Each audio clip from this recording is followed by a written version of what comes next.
ಆಕಾಶವಾಣಿ ಮಡಿಕೇರಿ.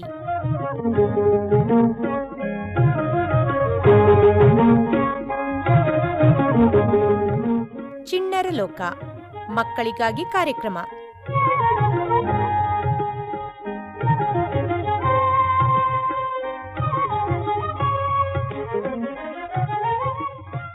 ಪುಟಾಣಿಗಳೇ ನಮಸ್ಕಾರ. ಇವತ್ತಿನ ಚಿಣ್ಣರ ಲೋಕ ಕಾರ್ಯಕ್ರಮಕ್ಕೆ ನಿಮಗೆಲ್ಲ ಅಕ್ಕರೆಯಿಂದ ಸ್ವಾಗತವನ್ನು ಬಯಸ್ತಾ ಇದ್ದೇನೆ. ನಿಮ್ಮ ವಿದ್ಯಾಕ್ಕ. ಇಂದು ಕೇಳಿ ಸ್ಫೂರ್ತಿ. ಇಂದು ಭಾಗವಹಿಸುವ ಪ್ರತಿಭೆ ಮಡಿಕೇರಿಯ ಸಮರ್ಥ್ ರಂಗಸ್ವಾಮಿ. ಪ್ರೀತಿಯ ಮಕ್ಕಳೇ, ಇವತ್ತು ಭಾನುವಾರ. ಯಾವ ಭಾನುವಾರ? ತಿಂಗಳ 3ನೇ ಭಾನುವಾರ. ಸಾಮಾನ್ಯವಾಗಿ 3ನೇ ಭಾನುವಾರ ಯಾವ ಕಾರ್ಯಕ್ರಮ ಪ್ರಸಾರ ಆಗುತ್ತೆ ಗೊತ್ತಲ್ಲ ನಿಮಗೆ? ಪ್ರತಿಭೆಗಳನ್ನು ಗುರುತಿಸಿ ಸಂದರ್ಶಿಸುವಂತಹ ಸ್ಫೂರ್ತಿ ಕಾರ್ಯಕ್ರಮ ಮೂಡಿ ಬರ್ತಾ ಇದೆ ಅಲ್ವಾ? ನೀವು ಪ್ರತಿ 3ನೇ ಭಾನುವಾರ ನೀವು ಕೇಳ್ತಾ ಇದ್ದೀರಿ ಬೆಳಿಗ್ಗೆ 10 ಗಂಟೆಗೆ ಚಿಣ್ಣರ ಲೋಕ ಕಾರ್ಯಕ್ರಮದಲ್ಲಿ. ಇವತ್ತು ಕೂಡ ಒಂದು ಪ್ರತಿಭೆ ಬಂದಿದೆ. ಯಾರು ಅವನು ಅಂತ ನಿಮಗೂ ಕೂಡ ಕುತೂಹಲ ಅಲ್ವಾ ಕೇಳೋದಿಕ್ಕೆ? ಬನ್ನಿ ಮಾತನಾಡಿಸೋಣ. ನಿನ್ನ ಹೆಸರೇನು ಪುಟ್ಟ? ಸಮರ್ಥ್ ಆರ್. ಯಾವ ಊರು? ಮಡಿಕೇರಿ. ಯಾವ ಶಾಲೆನಲ್ಲಿ ಓದ್ತಾ ಇದೆಯಾ? ಕೊಡಗು ವಿದ್ಯಾಲಯ. ಎಷ್ಟನೇ ತರಗತಿ? 5ನೇ ತರಗತಿ. 5ನೇ ತರಗತಿ. ಏನೆಲ್ಲ ಸಬ್ಜೆಕ್ಟ್ಸ್ ನೀನು ಅಭ್ಯಾಸ ಮಾಡ್ತೀಯಾ? 6 ಸಬ್ಜೆಕ್ಟ್ ಇದೆ. ಹಿಂದಿ, ಕನ್ನಡ, EVS, ಇಂಗ್ಲಿಷ್, ಸಂಸ್ಕೃತ್ ಮತ್ತೆ ಮ್ಯಾಥ್ಸ್. ನಿನಗೆ ಯಾವ ಸಬ್ಜೆಕ್ಟ್ ಇಷ್ಟ? ಮ್ಯಾಥ್ಸ್ ಇಷ್ಟ. ಯಾಕೆ ಇಷ್ಟ ಅಂತ ಕೇಳ್ಬೋದಾ? ಯಾಕಂದ್ರೆ ನನಗೆ ಅವರು ಪಾಠ ಹೇಳ್ಕೊಡೋದು ತುಂಬಾ ಇಷ್ಟ. ಮತ್ತೆ ನಾನು ಅದರಲ್ಲಿ ಟಾಪರ್ ಇದ್ದೀನಿ. ನನಗೆ ಲೆಕ್ಕ ಮಾಡೋದಂದ್ರೆ ತುಂಬಾ ಇಷ್ಟ. ಎಲ್ಲಾ ಮಕ್ಕಳು ಇರ್ತಾರಲ್ವಾ, ನಿನ್ನ ಸ್ನೇಹಿತರೆಲ್ಲ ಇರ್ತಾರೆ, ಎಲ್ಲರಿಗೂ ಪಾಠ ಮಾಡ್ತಾರೆ. ನಿನಗೆ ಮ್ಯಾಥ್ಸ್ ಅಲ್ಲೇ ಯಾಕೆ ಇಷ್ಟ? ಚಿಕ್ಕ ವಯಸ್ಸಿಂದ ನಿನಗೆ ಮ್ಯಾಥ್ಸ್ ಅಂದ್ರೆ ಯಾಕೆ ಇಷ್ಟ ಬಂತು? ಹೇಗೆ ಆಸಕ್ತಿ ಬಂತು? ನಂಗೆ ಯಾಕೆ ಇಷ್ಟ ಅಂದ್ರೆ ಅಲ್ಲಿ ತುಂಬಾ ಕ್ರಾಫ್ಟ್ಸ್ ಮತ್ತೆ ಆಟ ಆಡೋದು ಎಲ್ಲ ಇರುತ್ತೆ ಮ್ಯಾಥ್ಸ್ ಅಲ್ಲಿ. ಹಾಗೆ ನಂಗೆ ಇಷ್ಟ ಅದು. ಅಬ್ಯಾಕಸ್ ಎಲ್ಲ ಹೋಗಿರ್ತೀನಿ. ಬ್ರೈನ್ ಅಂತ ಒಂದಿದೆ, ಅದು ಕ್ಲಾಸ್ ಇದೆ, ಅದು ಟ್ಯೂಷನ್ ತರ. ಅಲ್ಲಿ ಹೋಮ್ ವರ್ಕ್ ಮಾಡಿದ್ರೆ ಚಾಕ್ಲೇಟ್ ಕೊಡ್ತಾರೆ. ಹಾಗೆ ಮ್ಯಾಥ್ಸ್ ಅಲ್ಲಿ ತುಂಬಾ ಇಷ್ಟ. ಆದ್ರೆ ನಿನಗೆ ಆಸಕ್ತಿ ಜಾಸ್ತಿ. ಏನ್ ಮಾರ್ಕ್ಸ್ ಬಂದಿದೆ ನಿನಗೆ? ಟಾಪರ್ ಅಂದಲ್ಲ? ಟಾಪರ್ ಅಂದ್ರೆ 25ಗೆ 24.5, 24.34 ಆ ತರ ಸಿಕ್ಕಿದೆ. ಹೇಗೆ ನೀನು ಅಭ್ಯಾಸ ಮಾಡ್ತೀಯಾ? ಗಣಿತ ಮಾತ್ರ ಅಭ್ಯಾಸ ಮಾಡ್ತೀಯಾ? ಗಣಿತ ಅಂದ್ರೆ ನಾವು ಫಾರ್ಮುಲಾ ಇರುತ್ತೆ, ಆ ಫಾರ್ಮುಲಾನ ನಾವು ಪದೇ ಪ್ರಾಕ್ಟೀಸ್ ಮಾಡ್ತಾ ಇರ್ಬೇಕು. ಒಂದು ಬುಕ್ಕಲ್ಲಿ ಬರ್ಕೊಂಡು ಪ್ರಾಕ್ಟೀಸ್ ಮಾಡಬೇಕು. ನಮಗೆ ನಾವೇ ಕ್ವಶನ್ ಮಾಡ್ಕೋಬೇಕು. ಆ ಥರ ಮಾಡಿದಾಗ ನಮಗೆ ಟೆಸ್ಟಲ್ಲಿ ಅವರು ಸ್ವಲ್ಪ ಟಫ್ ಕ್ವಶನ್ಸ್ ಕೊಡ್ತಾರೆ ಅದರಲ್ಲಿ. ಅದು ಆವಾಗ ನಮಗೆ ಈಸಿ ಆಗುತ್ತೆ. ಪ್ರತಿದಿನ ಎಷ್ಟು ಸಮಯ ನೀನು ಅಭ್ಯಾಸ ಮಾಡ್ತೀಯಾ? ಒಂದು 3 ಗಂಟೆ. 3 ಗಂಟೆ. ಎಷ್ಟು ಅವಧಿ ಇರುತ್ತೆ ಅಬ್ಯಾಕಸ್ ಕ್ಲಾಸು? ಅದು 4:30 ಇಂದ 6:30 ಇರುತ್ತೆ. ಸಂಡೇ 3 to 6:30 ಇರುತ್ತೆ. ಹಾಗೆ ನಾನು 3 to 5 ಕೋಚಿಂಗ್ ಹೋಗ್ತೀನಿ, ಹಾಕಿ ಪ್ರತಿದಿನ ಹೋಗ್ತೀನಿ. ಆದ್ರೆ ಈ ಬ್ರೈನ್ ಅಂತ ಇರುತ್ತೆ ಅಲ್ಲ, ಆ ದಿವಸ ನಾನು 3 to 4 ಹೋಗಿ 4 to 5 ಹೋಗೋದಿಲ್ಲ. ಹಾಗೆ 4 o'clockಗೆ ಬಂದ್ಬಿಡ್ತೀನಿ. ಯಾಕೆ ಬೇಗ ಬಂದ್ಬಿಡ್ತೀಯ ನೀನು? ಬ್ರೈನ್ ಇರುತ್ತೆ ಅಲ್ವಾ ಆ ದಿನದಲ್ಲಿ, ಅದಕ್ಕೋಸ್ಕರ ನಾನು ಬೇಗ ಬಂದ್ಬಿಡ್ತೀನಿ. ಅದರಿಂದ ನೀನು ಏನ್ ಕಲಿತೀಯಾ ಬ್ರೈನ್ ಅಲ್ಲಿ? ಬೇಗ ಲೆಕ್ಕ ಮಾಡೋದು, ನಾವು ತುಂಬಾ ಸ್ಪೀಡ್ ಹೋಗ್ಬೋದು. ಈಗ ಅಭ್ಯಾಸ ಮಾಡ್ತೀಯಾ? ನಾವು ಲೆಕ್ಕ ಮಾಡಿ ಮಾಡಿ ಮಾಡಿ ಮಾಡಿ ಲೆಕ್ಕ ಇದು ಮಾಡ್ತೀವಿ. ಎಷ್ಟು ಅವಧಿ ಹಾಕ್ತೀಯಾ ನೀನು ಲೆಕ್ಕ ಮಾಡ್ಲಿಕ್ಕೆ? 1 hour 15 minutes ಆಗುತ್ತೆ. ಎಷ್ಟು ಗಂಟೆಗೆ ನೀನು ಶಾಲೆಗೆ ಹೋಗ್ತೀಯಾ? ಎಷ್ಟು ಗಂಟೆಗೆ ಬರ್ತೀಯಾ? ಮತ್ತೆ ನಿನ್ನ ಹವ್ಯಾಸಗಳೇನು? ಬೆಳಗ್ಗೆ 6 o'clockಗೆ ಹೇಳ್ತೀನಿ. 6 ಇಂದ 7 ತನಕ ಓದ್ತೀನಿ. ಸೈಕ್ಲಿಂಗ್ ಹೋಗ್ತೀನಿ ಸ್ವಲ್ಪ. ಸೈಕ್ಲಿಂಗ್ ಹೋಗಿ ವಾಪಸ್ ಬಂದು ಅಪ್ಪ ನೀರು ಬಿಸಿ ಮಾಡ್ತಾರೆ. ಆಮೇಲೆ ಸ್ನಾನಕ್ಕೆ ಹೋಗಿ ತಿಂಡಿ ಮಾಡಿ ಒಂದು 8 o'clockಗೆ ರೆಡಿಯಾಗಿ ಸ್ಕೂಲ್ಗೆ ಹೋಗ್ತೀನಿ. ತಿಂಡಿ ಯಾರು ಮಾಡ್ಕೊಡ್ತಾರೆ? ಅಮ್ಮ. ಮತ್ತೆ ಅಮ್ಮನ್ ಬಿಟ್ಬಿಟ್ಟಲ್ಲ, ಅಪ್ಪ ಮಾತ್ರ ಬಿಸಿ ನೀರು ಮಾಡ್ಕೊಡ್ತಾರೆ ಅಂತ ಹೇಳಿದೆ. ಅಮ್ಮನ ನೆನ್ಸ್ಕೋಬೇಕಲ್ವಾ? ಅಮ್ಮನ ಹೆಸರೇನು? ಅನುರಾಧ. ಅಪ್ಪನ ಹೆಸರು? ರಂಗಸ್ವಾಮಿ. ಅಪ್ಪ ಏನ್ ಮಾಡ್ತಾರೆ? ಅಪ್ಪ ಫೋಟೋಗ್ರಫಿ ಕೆಲಸ ಮಾಡ್ತಾರೆ, ಸ್ಟುಡಿಯೋ ಇಟ್ಕೊಂಡಿದ್ದಾರೆ, ಮತ್ತೆ ಪ್ರೆಸ್. ಅಮ್ಮ ಹೌಸ್ ವರ್ಕ್ ಮತ್ತೆ ಸ್ಟುಡಿಯೋ ನೋಡ್ಕೊಳ್ತಾರೆ. ಮತ್ತೆ ಅಮ್ಮದು ಪಿಗ್ಮಿ ಇದೆ. ಈಗ ಅಮ್ಮ ಏನೆಲ್ಲ ಅಡುಗೆ ಮಾಡ್ಕೊಡ್ತಾರೆ ನಿನಗೆ ಆರೋಗ್ಯ ಕಾಪಾಡಲಿಕ್ಕೆ ಅಂತ? ಅಮ್ಮ ಡಿಫ್ರೆಂಟ್ ಟೈಪ್ ಯೂಟ್ಯೂಬಲ್ಲೆಲ್ಲ ನೋಡ್ಕೊಂಡು ಮಾಡಿಕೊಡ್ತಾರೆ. ಆಮೇಲೆ ದಿನ ನಮಗೆ ಯಾವುದಾದ್ರೂ ಇಷ್ಟ ಅದು ಮಾಡಿಕೊಡ್ತಾರೆ. ನಿನಗೇನು ಇಷ್ಟನಪ್ಪ? ನನಗೆ ಅಮ್ಮ ದೋಸೆ ಮಾಡೋದು ಇಷ್ಟ. ದೋಸೆ ಮಾತ್ರ ತಿಂತೀಯಾ? ಅದ್ರ ಜೊತೆ ಅಮ್ಮ ತುಪ್ಪದ ದೋಸೆ ಮಾಡಿಕೊಡ್ತಾರೆ, ನಂಗೆ ಇಷ್ಟ. ಅದೊಂದೇ ಇಷ್ಟನಾ ನಿನಗೆ? ಬೇರೆ ಇನ್ನೇನು ಇಷ್ಟ ಇಲ್ಲ? ಬೇರೆ ಅಮ್ಮ ಎಗ್ ರೈಸ್ ಮಾಡ್ತಾರೆ. ಅದು ನಿನಗಿಷ್ಟನಾ? ಹೌದು. ಈಗ ನಿನ್ನ ಶಾಲೆಗೆ ಪ್ರತಿದಿನ ಹೋಗೋದಕ್ಕೆ ಆರೋಗ್ಯ ಚೆನ್ನಾಗಿರಬೇಕು. ಹೌದು. ಅದಕ್ಕೆ ನೀನು ಏನು ಸ್ಪೆಷಲ್ ಆಗಿ ಆಹಾರವನ್ನು ಸೇವಿಸ್ತೀಯಾ? ಸ್ಪೆಷಲ್ ಆಗಿ ಊಟ ಆದಮೇಲೆ ಫ್ರೂಟ್ಸ್ ತಿನ್ನೋದು, ಕ್ಯಾರೆಟ್, ವೆಜಿಟೇಬಲ್ಸ್ ಆ ಥರ ತಿನ್ನೋದು, ಹಾಗೆ ಮಾಡಿ. ನೀನು ಶಾಲೆಗೆ ಏನೆಲ್ಲ ಊಟ ತಿಂಡಿ ತಗೊಂಡೋಗ್ತೀಯಾ? ಅಮ್ಮ ವೆರೈಟಿ ಕಳಿಸ್ತಾರೆ. ಲೈಕ್ ಅನ್ನ ಸಾಂಬಾರು, ಮತ್ತೆ ಪುಳಿಯೋಗರೆ, ಚಿತ್ರಾನ್ನ, ಎಕ್ಸೆಟ್ರಾ. ಈಗ ನೀನು ಶಾಲೆಯಲ್ಲಿ ಸ್ನೇಹಿತರೆಲ್ಲ ಇರ್ತಾರೆ. ಹೌದು. ಅವ್ರು ಏನೆಲ್ಲ ಊಟ ತರ್ತಾರೆ? ಅವರು ಬೇರೆ ಫುಡ್ ತಂದಾಗ ನನಗೂ ಅದು ಬೇಕು ಅಂತ ಅನ್ಸುತ್ತಾ ನಿನಗೆ? ಹೌದು ಅನ್ಸುತ್ತೆ. ಅವರು ಚಿಕನ್ ತಂದಿರ್ತಾರೆ, ಕೊಡ್ತಾರೆ ನಮಗೆ ಸಹ. ಆದ್ರೂ ನಾವು ತಂದಿದ್ರೆ ಚೆನ್ನಾಗಿರ್ತಿತ್ತಲ್ವಾ ಅಂತ ಅನ್ಸುತ್ತೆ. ಸ್ನೇಹಿತರ ಜೊತೆ ಇರ್ತೀಯಲ್ಲ, ಏನೆಲ್ಲ ಮಾತಾಡ್ತೀರಿ ನೀವು? ನಾವು ಮನೇಲಿ ಏನಾದ್ರು ಇನ್ಸಿಡೆಂಟ್ ನಡೆದಿದ್ರೆ, ಮತ್ತೆ ಇವತ್ತು ಏನ್ ತಿಂಡಿ ತಂದಿದ್ವಿ, ಸ್ಟಡೀಸ್ಗೆ ನೋಟ್ಸ್ ಕಂಪ್ಲೀಟ್ ಮಾಡ್ಬೇಕಾದ್ರೆ ಒಬ್ಬೊಬ್ರು ಬಂದು ಕೇಳ್ತಾರೆ ನೋಟ್ಸ್ನ. ಹಾಗೆ ಇದೆಲ್ಲ ಆಗಿತ್ತು, ಇಷ್ಟು ಮಾಡಿದ್ರು ಅಂತೆಲ್ಲ ಹೇಳ್ಬೇಕು ಅವ್ರಿಗೆ. ಹಾಗೆ. ಯಾಕೆ ನೋಟ್ಸ್ ಕೇಳ್ತಾರೆ ನಿನ್ನ ಫ್ರೆಂಡ್ಸು? ಅವರು ರಜೆ ಹಾಕಿರ್ತಾರೆ 1-2-3 ದಿನ ರಜೆ, ಇದು ಜ್ವರಕ್ಕೆ ಅಥವಾ ಫಂಕ್ಷನ್ ಇದ್ರೆ ಅವರು ನೋಟ್ಸ್ ಕೇಳ್ತಾರೆ. ಆಗ ನಾವು ಅದು ಪೂರ್ತಿ ಹೇಳ್ಬೇಕಾದ್ರೆ ನಮ್ಮ ಕರ್ತವ್ಯ. ಇಲ್ಲಾಂದ್ರೆ ಅವರು ಅರ್ಧಂಬರ್ಧ ಮಾಡಿಬಿಟ್ಟು ಟೀಚರ್ಸ್ ಕೈಲಿ ಸ್ಕೂಲಲ್ಲಿ ಹೊಡ್ಸ್ಕೊಳ್ತಾರೆ. ಅದನ್ನ ನೋಡಿ ನಿನಗೆ ಕರುಣೆ ಅಲ್ವಾ, ದಯೆ. ನಿನ್ನ ಫ್ರೆಂಡ್ಸು ಆ ರೀತಿ ಬೈಸ್ಕೋಬಾರ್ದು, ಓಡಿಸ್ಕೋಬಾರ್ದು ಅಂತ. ಹಾಗಾಗಿ ನೀನು ಸಹಾಯ ಮಾಡ್ತೀಯ ಅಲ್ವಾ? ಮತ್ತೆ ನಿನ್ನ ಹವ್ಯಾಸಗಳೇನು ಓದುವುದಲ್ಲದೇನೆ?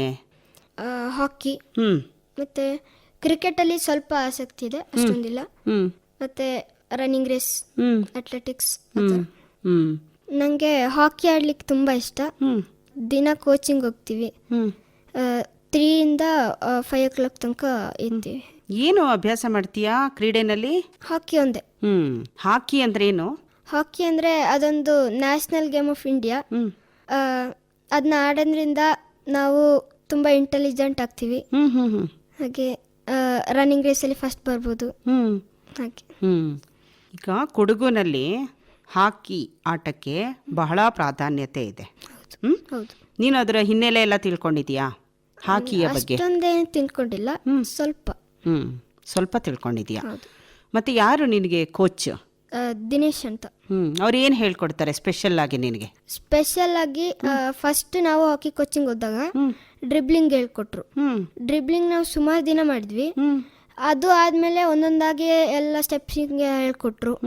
ಡ್ರಿಬ್ಲಿಂಗ್, ಪುಷಿಂಗ್, ರೋಲಿಂಗ್ ಆ ಥರ ಸ್ಟಾರ್ಟ್ ಮಾಡಿ ಮತ್ತೆ ನಾವು 4th ಇಂದ ಫಿಟ್ನೆಸ್ ಮಾಡ್ಲಿಕ್ಕೆ ಸ್ಟಾರ್ಟ್ ಮಾಡಿದ್ವಿ.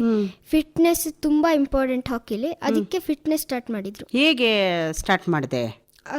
ಸ್ಟೆಪ್ ವಾಕ್, ಪುಷಪ್ಸ್, ಆಮೇಲೆ double leg hopping, single leg hopping, side hopping, ಮತ್ತೆ ಡಕ್ ವಾಕ್, ಹೈನಿ, ಆ ಥರ ಹಲವಾರು ಸುಮಾರು. ನಿನಗೆ ಶ್ರಮ ಅನ್ಸಲ್ವಾ ಅದು? ಅನ್ಸುತ್ತೆ, ಆದರೆ ಫಿಟ್ ಆಗಬೇಕು ಅನ್ನೋ ಇದು ಇರುತ್ತಲ್ಲ, ಅದಕ್ಕೆ ಮಾಡ್ತೀವಿ. ಈಗ ನೀನು ಫಿಟ್ ಆಗೋದಕ್ಕೆ ನೀನು ಮಾಡ್ತಾ ಇದೆಯಲ್ಲ ಶ್ರಮ ಆಧಾರಿತ ಕೆಲಸಗಳು, ಆ ಕೆಲಸಗಳನ್ನು ಮಾಡೋದಕ್ಕೆ ಮುಂಚೆ ನಿಮ್ಮ ಅಪ್ಪ ಅಥವಾ ಅಮ್ಮ ವೈದ್ಯರ ಹತ್ರ ಕರ್ಕೊಂಡು ಹೋಗಿದ್ರಾ ನಿನ್ನನ್ನು? ಇಲ್ಲ. ಈಗ ಒಂದು ನಿಯಮ ಇದೆ ಗೊತ್ತಾ? ಓದೋದನ್ನು ಬಿಟ್ಟು ಫಿಟ್ನೆಸ್ಸು ಅಥವಾ ಯಾವುದಾದ್ರೂ ಒಂದು ಶ್ರಮ ಆಧಾರಿತ ಕೆಲಸವನ್ನು ಮಕ್ಕಳು ಮಾಡಬೇಕಾದ್ರೆ ಅಮ್ಮ ಅಥವಾ ಅಪ್ಪನ ಜೊತೆ ವೈದ್ಯರ ಹತ್ರ ಹೋಗಿ ಅವ್ರ ಹತ್ರ ನೀನು ಸಲಹೆಯನ್ನು ತಗೋಬೇಕು. ಗೊತ್ತಿದೆಯಾ ಅದು? ಇಲ್ಲ, ಗೊತ್ತಿಲ್ಲ. ಅದನ್ನು ತಗೋಬೇಕಲ್ವಾ? ಯಾಕೆ ಅಂತ ಹೇಳಿದ್ರೆ ನೀನು ತುಂಬ ಚಿಕ್ಕವನಿದೆಯಾ. ಈಗ 4th ಸ್ಟ್ಯಾಂಡರ್ಡಿಂದನೇ ನೀನು ಅದೆಲ್ಲ ವರ್ಕ್ ಮಾಡ್ತಾ ಇದೀಯಾ ಅಂತ ಅಂದಾಗ ನಿನ್ನ ಆರೋಗ್ಯದ ಕಡೆನೂ ಕೂಡ ನೀನು ಗಮನ ಹರಿಸ್ಬೇಕು ಅಲ್ವಾ? ಶ್ರಮ ಆಧಾರಿತ ಅಲ್ವಾ? ಯಾಕೆಂದರೆ ಮುಂದೆ ನೀನು ಬೆಳೀಬೇಕು, ದೊಡ್ಡವನಾಗಬೇಕು. ಅದಕ್ಕೆ ನೀನು ಎಷ್ಟು ಶ್ರಮ ಪಡಬಹುದು ಅಂತ ನೀನು ನಿಮ್ಮ ಕೋಚನ್ನಾಗಲಿ ಅಥವಾ ನಿಮ್ಮ ಅಪ್ಪ ಅಮ್ಮನನ್ನು ನೀನು ವೈದ್ಯರ ಹತ್ರ ಕರ್ಕೊಂಡು ಹೋಗಿ ನೀನು ಸಲಹೆಯನ್ನು ಪಡ್ಕೊಳ್ಬೇಕು. ಮತ್ತೆ ನಿಮ್ಮ ಅಪ್ಪ ಫೋಟೋಗ್ರಫಿ ಮಾಡ್ತಾರೆ ಅಂತ ಹೇಳ್ದಲ್ಲ, ಏನೆಲ್ಲ ಫೋಟೋಗಳನ್ನ ತೆಗಿತಾರೆ? ನೀನು ಅದರಲ್ಲಿ ಯಾವ ಫೋಟೋ ಇಷ್ಟ ಆಗುತ್ತೆ? ನೀನು ಕೂಡ ಸ್ಟುಡಿಯೋಗೆ ಹೋಗ್ತೀಯಾ? ಅಪ್ಪ ರಸ್ತೆ ಹಾಳಾಗಿರೋದು ಮತ್ತೆ ಪಕ್ಕದಲ್ಲೆಲ್ಲ ಕಸ ಕಡ್ಡಿ ಎಲ್ಲ ಹಾಕಿರ್ತಾರೆ, ಅದನ್ನ ಫೋಟೋ ತೆಗಿತಾರೆ. ಮತ್ತೆ ನೀರು ಮಳೆ ಜೋರ್ ಬಂದ್ರೆ ಅದನ್ನ ಸಹ ಫೋಟೋ ತೆಗಿತಾರೆ. ನಂಗೆ ತುಂಬಾ ಇಷ್ಟ ಆಗಿದ್ದು ಅಂದ್ರೆ ಅಪ್ಪ ಸೈಡಲ್ಲಿ ಕಸ ಕಡ್ಡಿ ಹಾಕಿದ್ದನ್ನ ಫೋಟೋ ತೆಗ್ದಿದ್ದು ತುಂಬಾ ಇಷ್ಟ ಆಯ್ತು. ಅದನ್ನ ನೋಡಿ ನಿನ್ಗೆ ಏನ್ ಅನ್ನಿಸ್ತು? ಈಗ ರಸ್ತೆನಲ್ಲಿ ನಾವು ಹೋಗ್ತಾ ಇರ್ತೀವಿ, ಪಕ್ಕದಲ್ಲಿ ಒಂದು ದೊಡ್ಡ ಕಸದ ರಾಶಿ ಬಿದ್ದಿರತ್ತೆ. ಹೌದು. ಅದನ್ನ ನಿಮ್ಮ ಅಪ್ಪ ಒಂದು ಫೋಟೋ ತೆಗೆದಿದ್ದಾರೆ. ಹೌದು. ಅದನ್ನ ಪ್ರಿಂಟ್ ಹಾಕ್ತಾ ಇರ್ತಾರಾ? ಪ್ರಿಂಟ್ ಅಂದ್ರೆ ಅಪ್ಪ ಪೇಪರಿಗೆ ಕಳಿಸ್ತಾರೆ, ಅದರಿಂದ ಎಲ್ಲ ಸುಮಾರು ಜನ ನೋಡ್ಬೋದು, ಹಲವಾರು ಜನ. ಹಾಗೆ ಅವ್ರಿಗೆ ಕೂಡ ಅದರಿಂದ ಓದಿ ನಾವು ಕಸ ಕಡ್ಡಿ ಹಾಕ್ಬಾರ್ದು ಅಂತ ಗೊತ್ತಾಗುತ್ತೆ. ಹಾಗೆ. ಈಗ ಕಸ ಕಡ್ಡಿ ಹಾಕ್ತಾರಲ್ಲ ರಸ್ತೆನಲ್ಲಿ, ಅವ್ರಿಗೆ ಏನು ಹೇಳಕ್ ಇಷ್ಟಪಡ್ತೀಯಾ? ಕಸ ಕಡ್ಡಿನೆಲ್ಲ ಹಾಕಬಾರ್ದು, ಅದನ್ನ ಹಾಕೋದ್ರಿಂದ ನಮ್ಮ ಗಿಡಗಳಿಗೆ ತುಂಬಾ ಹಾನಿಯಾಗುತ್ತೆ, ಮತ್ತೆ ನಮಗೆ ಕೂಡ ಹಾನಿಯಾಗುತ್ತೆ. ಅದು ಸ್ಮೆಲ್ ನಮಗೆ ಏನಾಗುತ್ತೆ? ನಮಗೆ ಆರೋಗ್ಯ ತುಂಬಾ ಕೆಡುತ್ತೆ ಅದರಿಂದ. ಈಗ ಮನೆಗಳಲ್ಲಿ ಕಸ ಇರುತ್ತೆ, ಅದನ್ನ ಹೇಗೆ ಹಾಕಬೇಕು? ಅದು ಒಣ ಕಸ ಹಸಿ ಕಸ ಸಪರೇಟ್ ಮಾಡಿ ಹಾಕಬೇಕು. ಒಟ್ಟಿಗೆ ಇಟ್ರೆ ನಮಗೆ ಕೂಡ ಹಾನಿಯಾಗುತ್ತೆ. ಈಗ ರಸ್ತೆನಲ್ಲಿ ಸುರಿದು ಬಿಡ್ತಾರಪ್ಪ, ಅದರಿಂದ ಏನಾಗುತ್ತೆ? ಮಣ್ಣು ಕೆಡುತ್ತೆ, ಮತ್ತೆ ಪ್ರಾಣಿಗಳು ಹಸುಗಳೆಲ್ಲ ಬಂದು ಅದನ್ನ ತಿನ್ನುತ್ತೆ. ಪ್ಲಾಸ್ಟಿಕ್ ಒಳಗೆ ಏನಾದ್ರು ಹಾಕಿ ಇಟ್ಬಿಟ್ಟು ಹೋಗ್ಬಿಡ್ತಾರೆ.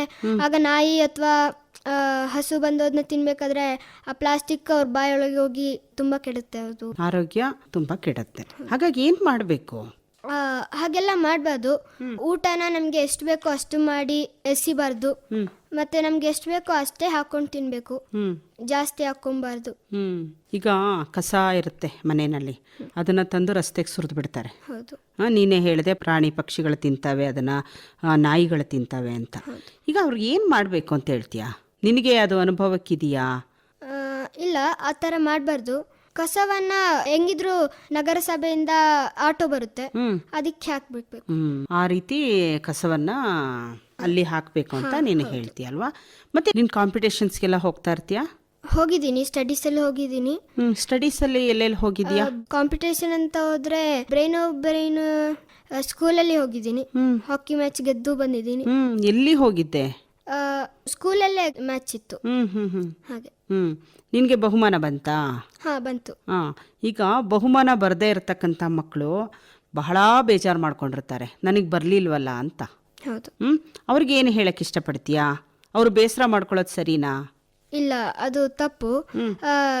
ಗೆಲ್ಲೋದು ಬಿಡೋದು ಅದು ಆಮೇಲೆ, ಫಸ್ಟ್ ನಾವು ಪಾರ್ಟಿಸಿಪೇಟ್ ಮಾಡಬೇಕು. ಪಾರ್ಟಿಸಿಪೇಟ್ ಮಾಡೋದು ತುಂಬಾ ಮುಖ್ಯ, ಗೆಲ್ಲೋದು ಮುಖ್ಯ ಅಲ್ಲ. ಈಗ ಮಕ್ಕಳಿಗೆ ನೀನು ಆ ರೀತಿ ಹೇಳ್ತಾ ಇದೀಯ. ಹೌದು.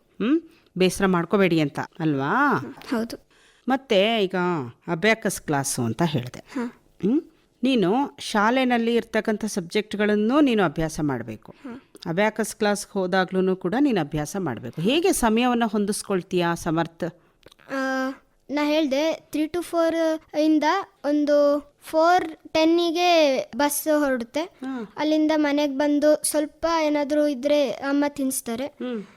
ಅದು ಆದ್ಮೇಲೆ ಕ್ಲಾಸಿಗೆ ಹೋಗಿ 6:30 ಅಷ್ಟೊತ್ತಿಗೆ ಬಂದು ಹೋಮ್ವರ್ಕ್ ಎಲ್ಲ ಮಾಡ್ಕೋಬೇಕು. ಮೊದಲು ನಮ್ಮ ಸ್ಕೂಲ್ದು ಒಂದು 8:30 ಅಷ್ಟೊತ್ತಿಗೆ ಮುಗಿಯುತ್ತೆ ಸ್ಕೂಲ್ದು. ಆಮೇಲೆ ಒಂದು 15 ಮಿನಿಟ್ಸ್ ಮಾಡಿದ್ರೆ. ಅಮ್ಮ ಏನೆಲ್ಲ ಹೇಳ್ಕೊಡ್ತಾರೆ?